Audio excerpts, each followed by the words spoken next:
Hi Mamma's, எல்லாரும் எப்படி இருக்கீங்க?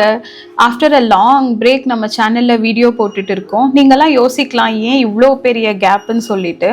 ஸோ நம்ம சேனலில் இது வரைக்கும் பார்த்தீங்கன்னா நம்ம ரெசிபி வீடியோஸ் மட்டும்தான் போட்டுட்டு இருந்தோம்.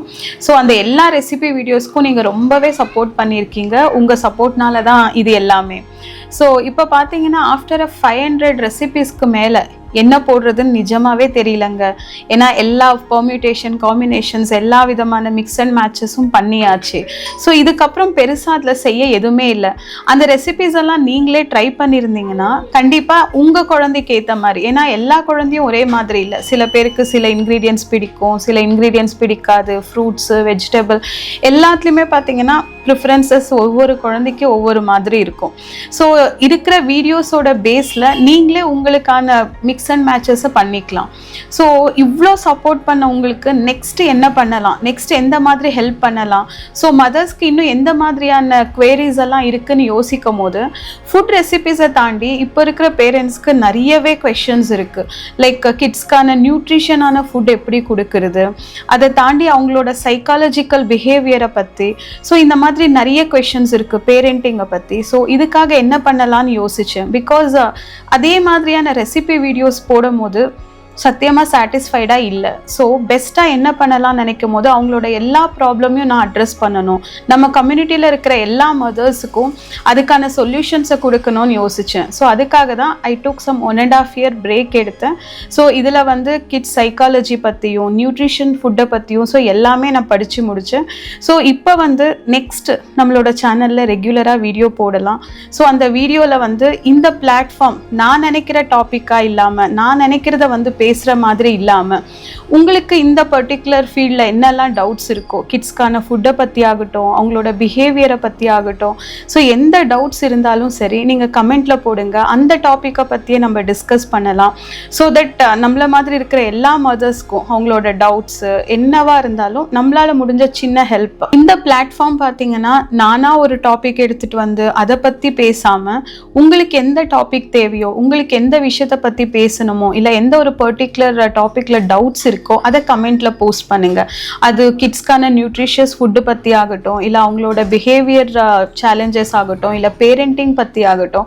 ஸோ இதை பற்றின எந்த டவுட்ஸாக இருந்தாலும் நீங்கள் கமெண்ட்டில் போடுங்க. ஸோ ஒவ்வொரு வீடியோலையும் ஒவ்வொரு டாப்பிக்கை நம்ம பிக் பண்ணி அதை பற்றி டீட்டெயிலாக டிஸ்கஸ் பண்ணலாம்.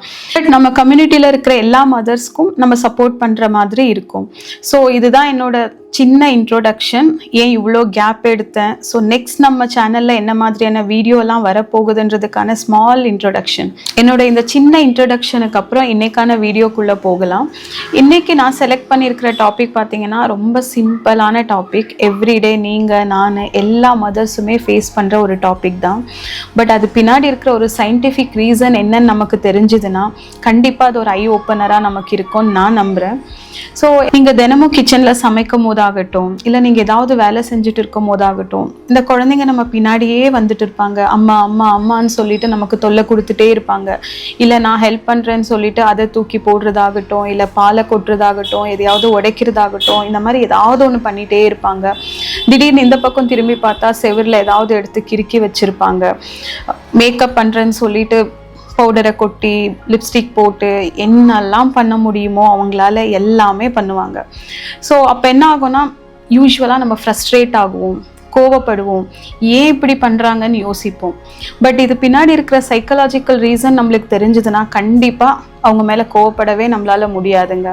So as per kids psychology என்ன சொல்லுதுன்னா, கிட்ஸ்க்கு வந்து யூஸ்வலாகவே ஆர்வம் ரொம்ப அதிகங்க, ரொம்ப க்யூரியஸாக இருப்பாங்க, நம்மளை எப்போவுமே சர்ப்ரைஸ் பண்ணணும், நம்மளை சந்தோஷப்படுத்தணும்னு நினைப்பாங்க. கிட்ஸ்க்கு எப்போவுமே ஒரு சின்ன கில்ட்டி இருக்குங்க. என்னென்னா அடல்ட்ஸ் வந்து அவங்க வேலையை எல்லாருமே அவங்களே செஞ்சுக்கிறாங்க, பட் நான் மட்டும் எப்போவுமே ஒருத்தர் டிபெண்ட் ஆகியே இருக்கேன். லைக் அம்மாவாகட்டும் அப்பா ஆகட்டும், நமக்கு ஒருத்தர் எப்போவுமே சாப்பாடு ஊட்டி விடணும், நம்மளை தூங்க வைக்கணும், நமக்கு ட்ரெஸ் பண்ணி விடணும், குளிக்க வைக்கணும். ஸோ நமக்கு ஒருத்தர் எப்போவுமே ஹெல்ப் பண்ணிட்டு இருக்காங்க இல்லையா, அவங்களுக்கு நம்ம ஏதாவது ஒன்று பண்ணணும், நம்ம லவ்வை அவங்களுக்கு எக்ஸ்ப்ரெஸ் பண்ணணும், அவங்கள சர்ப்ரைஸ் பண்ணணும்னு நினைப்பாங்க.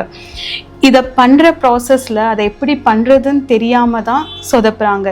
இது பின்னாடி இருக்கிற ரீசன். ஃபார் எக்ஸாம்பிள், நீங்கள் கிச்சனில் சமைச்சிட்டு இருப்பீங்க, அவங்க வந்து அதையோ இதையோ தூக்கி போட்டு உடைக்கிறதாகட்டும், பாலை கொட்டுறதாகட்டும், தண்ணியை கொட்டுறதாகட்டும் உங்களுக்கு தொல்லை கொடுக்கணும்னு கிடையாது.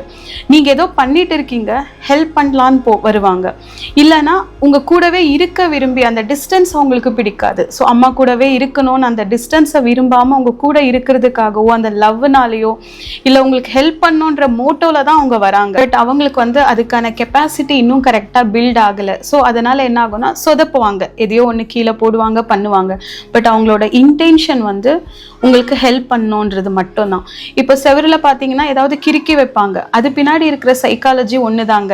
அவங்க பண்ணுற அந்த டிராயிங்கோ இல்லை ஏதோ ஒரு ஆர்ட்டோ உங்களை சர்ப்ரைஸ் பண்ணணுன்றதுக்காகவோ உங்களை இம்ப்ரெஸ் பண்ணுறதுனோன்றதுக்காகவோ, சில குழந்தைங்க பார்த்தீங்கன்னா ஐ லவ் யூன்னு சொல்லிட்டு ஹார்ட் ஷேப்பு இல்லை ஒரு ஃப்ளவர் ஏதோ ஒன்று நீங்கள் இம்ப்ரெஸ் ஆவீங்க, உங்களை சர்ப்ரைஸ் பண்ணணுன்றதுக்காக தான் அதை பண்ணுவாங்க. ஏன்னா அவங்கள பொறுத்த வரைக்கும் அது ஒரு பெரிய ஆர்ட்டுங்க. நம்ம தான் நினைக்கிறோம் அவங்க ஏதோ கிறுக்கி வச்சிருக்கோன்னு சொல்லிட்டு. அது மட்டும் இல்லை, மேக்கப் பண்ணுறேன்னு சொல்லி எல்லாமே கொட்டி வைக்கிறதாகட்டும், அவங்க என்ன நினைப்பாங்கன்னா எப்பவுமே அம்மாவே பண்ணுறாங்க, அப்பாவே பண்ணுறாங்க, நம்ம தனியாக பண்ணலாம், தனியாக ட்ரை பண்ணலாம். பிகாஸ் அவங்க எப்பவுமே கியூரியஸ், ஆர்வமாக அவங்களுக்கு கற்றுக்கணும்னு இருக்கும் இல்லையா. நெக்ஸ்ட் நான் சுயமாக எல்லாமே செய்யணும், நான் இண்டிபெண்ட்டாக இருக்கணும்னு நினைப்பாங்க. அதை பண்ண போகும்போது அந்த மாதிரி சொதப்புவாங்களே தவிர அவங்களோட எல்லா இன்டென்ஷனும், கிட்ஸோட எல்லா இன்டென்ஷனும் ரொம்ப பியூராக இருக்குங்க. ஒன்றுமே கிடையாதுங்க. டாப் 3 ரீசன்ஸ் தான். ஒன்று வந்து உங்களை சந்தோஷப்படுத்துறது, உங்களை சர்ப்ரைஸ் பண்ணுறது, இண்டிபெண்ட்டாக நானே யாருக்குமே தொல்லை கொடுக்காம செய்யணும்னு நினைக்கிறது. இந்த நோக்கத்தில் தான் அவங்க எல்லாமே பண்ணுறாங்க. பட் செய்கிற விஷயம் தப்பாக போயிடும். பட் அதுக்காக நம்ம கோச்சிக்காமல் அவங்கள புரிஞ்சுக்கிட்டா கண்டிப்பாக அவங்க கூட நம்ம கொஞ்சம் பெட்டர் ரிலேஷன்ஷிப்பை எடுத்துகிட்டு போக முடியும்னு நான் நினைக்கிறேன். ஸோ இங்கே வந்து நான் இன்னொரு விஷயத்த ஸ்ட்ராங்காக பதிவு பண்ணணும்னு நினைக்கிறேன். இந்த சேனலில் அப்கமிங் வீடியோஸில் நான் கண்டிப்பாக நீங்கள் இப்படி இருங்க, அப்படி இருங்க, இதை பண்ணுங்க நான் கண்டிப்பாக சொல்ல போகிறது கிடையாது. ஏன்னா உங்கள் குழந்தைய உங்களுக்கு தான் நல்லா தெரியும், பெஸ்ட்டாக தெரியும். நீங்கள் என்ன சுச்சுவேஷனில் இருக்கீங்க, எந்த மாதிரி ஒரு இடத்துல இருக்கீங்கன்னு என்னால் ஜட்ஜ் பண்ண முடியாது. ஸோ நான் எதையுமே சொல்ல போகிறதில்ல. பட் ஒரே ஒரு விஷயத்த மட்டும்தான் எவ்ரி வீடியோவில் நான் ஷேர் பண்ண போகிறேன். கிட்ஸ் எதுக்காக பண்ணுறாங்க, அது பிஹைண்ட் இருக்கிற சயின்டிஃபிக் ரீசன் என்ன, அதை மட்டும் நான் ஷேர் பண்ணுறேன். என்ன பண்ணணும், என்ன டிசைட் பண்ணணும்னுட்டு நீங்களே யோசிச்சுக்கோங்க. ஸோ நெக்ஸ்ட் டைம் உங்கள் வீட்டில் குழந்தைங்க இந்த மாதிரி ஏதாவது தொல்லை கொடுக்கும் போது, எதையாவது கொட்டும் போது, வீடெல்லாம் கிறுக்கி வைக்கும் போது ரியாக்ட் பண்ணுறதுக்கு முன்னாடி ஒரு சின்ன பாஸ் கொடுங்க. சின்ன பாஸ் கொடுத்து அதுக்கு பின்னாடி இருக்கிற இன்டென்ஷனை யோசிச்சுட்டு நீங்கள் என்ன பண்ணணுமோ அது உங்கள் இஷ்டம். இந்த இடத்துல என்னோட ஒரு சின்ன எக்ஸ்பீரியன்ஸஸை கூட ஷேர் பண்ணணும்னு நினைக்கிறேன். எனக்கு 2 பொண்ணுங்க. ஸோ என் பெரிய பொண்ணுக்கு பார்த்தீங்கன்னா குக்கிங்னா ரொம்பவே பிடிக்கும். ஸோ எப்போவுமே நான் அதை செய்கிறேன், இதை செய்கிறேன், நான் காஃபி போடுறேன், நான் தோசை சுடுறேன் அப்படின்னு சொல்லிட்டு ஏதாவது ஒன்று பண்ணிகிட்டே இருப்பாள். ஸோ அது பண்ணும் போது டெஃபினட்டாக அதை கொட்டுறது, இதை கொட்டுறது, அங்கே இருக்கிறத உடைக்கிறது, அந்த கிச்சன் ஃபுல்லாக மெஸ்ஸி ஆக்குறது, இதெல்லாம் காமனாக நடக்கும். பட் நாங்கள் கோவப்பட மாட்டோம். த ரீசன் வந்து அவளோட இன்டென்ஷன் அம்மாவுக்கு ஹெல்ப் பண்ணணும், அப்பாவுக்கு ஹெல்ப் பண்ணணும், நான் அவங்களுக்காக சமைச்சு கொடுக்கணும். அவங்க எப்போவுமே செய்கிறாங்க. ஸோ நான் அவங்களுக்கு ஏதாவது செய்யணுன்ற அந்த இன்டென்ஷன் வந்து அவ்வளோ பியூராக இருக்குங்க. ஸோ அந்த இன்டென்ஷனை மட்டும் கான்சென்ட்ரேட் பண்ணால் அதை தாண்டி இருக்கிற அந்த மெஸ்ஸி எதுவுமே நம்ம கண்ணுக்கு தெரியாது. இன்னொரு குட்டி பொண்ணு இருக்கா, சின்ன பொண்ணு. ஸோ அவள் பார்த்தீங்கன்னா நம்ம எங்கேயாவது வெளியில் போகணும்னா ஒரு ரோட்டில் எங்கே ஒரு செடி இருந்தாலும் எங்கே பூ இருந்தாலும் போய் எல்லாத்தையுமே பிச்சுட்டு வந்துடுவாள். நான் அப்படி பண்ணாதடான்னு சொல்லியிருக்கேன் ஸ்டார்டிங்கில் தெரியாமல். பட் எல்லா பூவையும் எடுத்துகிட்டு வந்து லாஸ்ட்டில் வந்து ஐ லவ் யூ மம்மின்னு சொல்லிட்டு என்கிட்ட தான் கொடுப்பாள். நிறைய எக்ஸாம்பிள்ஸுங்க. நான் நிறைய தடவை இந்த ரீசன் தெரிஞ்சதுக்கப்புறம் அவங்க பண்ணுற எல்லாத்தையுமே நான் அப்சர்வ் பண்ணியிருக்கேன். அது பின்னாடி இருக்கிற ரீசன் அவ்வளோ பியூராக இருக்கும், அவ்வளோ நல்லா இருக்கும். ஸோ ஜஸ்ட் நெக்ஸ்ட்டு நீங்கள் உங்கள் வீட்டில் வரும்போது, இந்த மாதிரி ஒரு இன்சிடென்ட்ஸ் நடக்கும் போது, நீங்கள் இந்த மாதிரி ஒரு இடத்த ஃபேஸ் பண்ணும் போது ஒரு செகண்ட் இதை மட்டும் யோசிச்சுட்டு ஒரு செகண்ட் லேட்டாக ரியாக்ட் பண்ணுங்க. இதே மாதிரி உங்கள் லைஃப்லையும் ஏதாவது ஒரு மெமரபிள் இன்சிடென்ட்ஸ், உங்கள் கிட்ஸ் ஏதாவது ஒன்று பண்ணி அதை சொதப்பி அது பின்னாடி இருக்கிற ரீசன் தெரிஞ்சதுக்கப்புறம் நீங்கள் என்னைக்காவது கில்ட்டியாக ஃபீல் பண்ணியிருந்தீங்கன்னா அதை கமெண்ட்டில் போஸ்ட் பண்ணுங்கள். ஸோ தட் எல்லா மதர்ஸுக்குமே அது கொஞ்சம் ஹெல்ப்ஃபுல்லாக இருக்கும். அது மட்டும் இல்லாமல் நெக்ஸ்ட் டாபிக் நம்ம என்ன பேசலாம், எந்த டாப்பிக்கை பற்றி உங்களுக்கு தெரியணும்னுட்டும் நீங்கள் போடுங்க. அதை பற்றியுமே நம்ம டிஸ்கஸ் பண்ணலாம். Happy parenting Mamma's.